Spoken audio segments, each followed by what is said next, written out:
வந்தாச்சு வந்தாச்சு தீபாவளி வந்தாச்சு. தீபாவளியோட ஆஃபரும் வந்தாச்சு. Welcome to Subha doll decor and பெயிட் டெக்கருங்க. தீபாவளி பர்ச்சேஸ்ன்னு சொன்னோன்னே எல்லா டால்ஸும் ட்ரெஸ் எடுக்க வந்துட்டாங்க. ஒன்று வாங்கினா ஒன்று ஃப்ரீன்னு சொன்னாங்க. அதனால் கூட்டமாக கூடி எல்லோரும் வந்துட்டாங்க ட்ரெஸ் எடுக்க.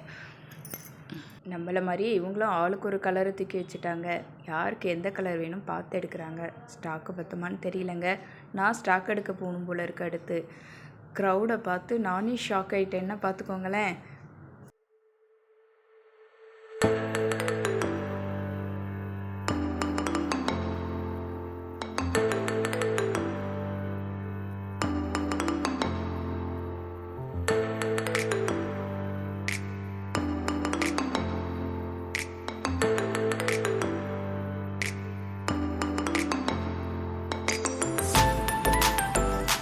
இந்த வீடியோ பிடிச்சிருந்தால் லைக் பண்ணுங்கள், ஷேர் பண்ணுங்கள், அப்படியே என் சேனலை சப்ஸ்கிரைபும் பண்ணுங்கள்.